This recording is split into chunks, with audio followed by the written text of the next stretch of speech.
మహిళా సంఘం నేత వేధింపులతో రైల్వే ఉద్యోగి ఆత్మహత్య చేసుకున్నాడు. అంతకుముందు మీడియా సమావేశంలో తనకు జరిగిన అన్యాయంపై తీవ్రంగా ఆవేదన వ్యక్తం చేశాడు. రేణిగుంటకు చెందిన రవి రైల్వేలో ఉద్యోగం చేస్తుండగా అతడికి తిరుపతికి చెందిన ఉషారాణి అనే మహిళ పరిచయమైంది. ఆమె ప్రగతిశీల మహిళా సంఘం నేతగా తనకు తాను పరిచయమై తన గ్యాంగ్ తో ఒక పథకం ప్రకారం ట్రాప్ చేసి తన పెళ్లిని చెడగొట్టారని, అక్రమ కేసులు పెట్టి జైలుకు పంపారని రవి ఆవేదన వ్యక్తం చేశాడు.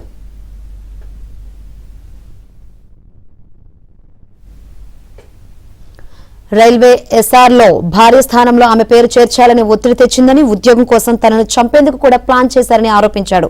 ఆమె వల్ల తన జీవితం కోల్పోయానంటూ సూసైడ్ లెటర్ రాసి రవి ఆత్మహత్య చేసుకున్నాడు.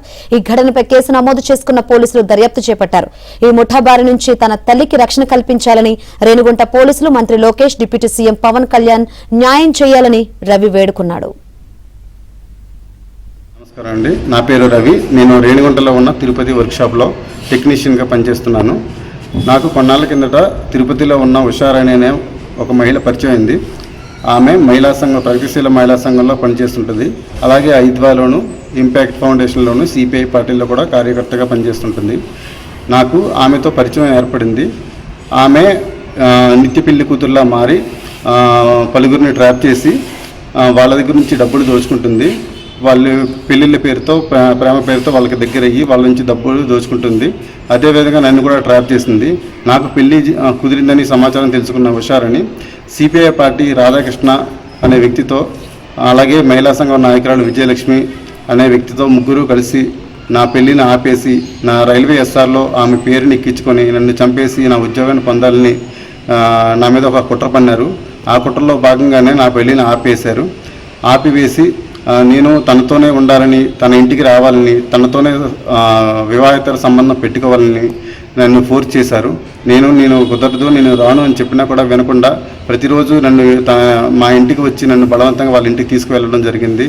నేను తనతో పాటు ఉండాలని, తనకి రోజు నెలకి 50,000 రూపాయలు తెచ్చివ్వాలని, సరుకులు అన్నీ కొనివ్వాలని, వాళ్ళ ఇంటి రెంటన్నీ కట్టాలని, కూరగాయలు తెచ్చివ్వాలని, నేను తనతోనే తన మొగుడిలా ఉండాలని, లేదంటే నేను ఉండను అంటే తనకి సెటిల్మెంట్ చేసుకుని ఒక 50 లక్షల రూపాయలు ఇచ్చి దాంతో సెటిల్మెంట్ చేసుకోవాలని నన్ను బెదిరించారు.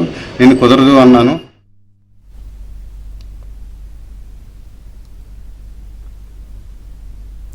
మహిళా సంఘం నేత వేధింపులతో రైల్వే ఉద్యోగి ఆత్మహత్య చేసుకున్నాడు.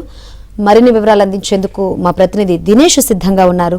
దినేష్, మొత్తం మీద ఇప్పటికీ 3 పెళ్లిళ్ళైన మహిళకి రేణిగుంటలో ఉండే పోలీసులు వత్తాసుపాడి అరెస్ట్ చేయడంతో టోటల్ గా ఒక రైల్వే ఉద్యోగి నిండు ప్రాణం పోయింది. అతను ఆత్మహత్య చేసుకున్నాడు. అంతకు ముందు అతను అనేక దఫాలు మీడియా కావచ్చు, సోషల్ మీడియాలో కావచ్చు తనకు జరుగుతున్న అన్యాయాన్ని చెప్పాడు, కంప్లైంట్ ఇచ్చాడు.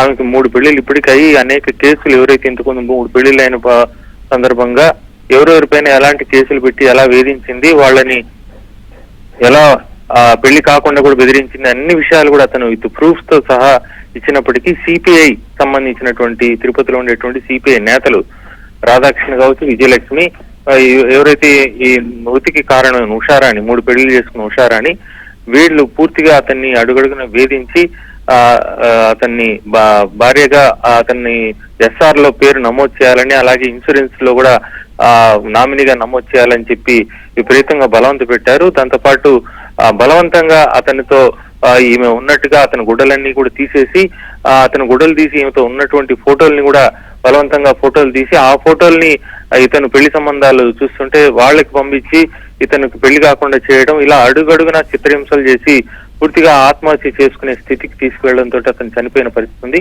దీంట్లో పోలీసుల నిర్లక్ష్యం అయితే చాలా స్పష్టంగా కనిపిస్తుంది. ఇతను అనేక సార్లు వెళ్ళినా కూడా ఎవరైతే బెదిరిస్తున్నారో ఆ మహిళ, 3 పెళ్లిళ్ళు చేసుకున్న మహిళ ఉందో ఆమెతోనే వెళ్లి కాంప్రమైజ్ కావాలని, ఆమె అడిగింది డబ్బులు ఇవ్వాలని చెప్పి పోలీసులు చెప్పడంతో తనకి ఇంకా దిక్కు లేదు, తనకు న్యాయం చేసేవాళ్ళు లేరనేటువంటి ఒక పరిస్థితి అతను చేరుకునే విధంగా పోలీసులు ఈ యొక్క పరిస్థితిని క్రియేట్ చేసినట్టు అతను సెల్ఫీ వీడియోలో చివరిగా చనిపోయేటప్పుడు ఏడుస్తూ చెప్పినటువంటి వీడియోలో కూడా ఆ విషయం స్పష్టం చేశాడు. పోలీసుల తీరు ఇప్పుడు పూర్తిగా విమర్శ పాలవుతుంది. దాంతోపాటు సిపిఐ నేతలు ఎవరైతే ఉన్నారో రాధాకృష్ణ కావచ్చు, విజయలక్ష్మి వాళ్ళు తోడ్పడడం, ఉషారాణి ఎవరైతే ఇప్పుడు 3 పెళ్లిళ్ళు చేసుకుందో ఆమె ఇతనికి సంబంధించినటువంటి తల్లిని కూడా ఇంటి దగ్గరికి వెళ్లి ఇంట్లో ఉండే వస్తువులన్నీ తీసుకెళ్లిపోయి తల్లిని కూడా కొట్టడం, తల్లిని కొట్టినా తాను ఏమి చేసుకోలేని పరిస్థితిలో ఉన్నానని ఆ నిస్సహాయ స్థితిలో చనిపోవడం జరిగింది శంకరి. దీనిపైన ఇప్పటికైనా పోలీసులు స్పందించలేదు. అతను ఆత్మహత్య చేసుకున్నా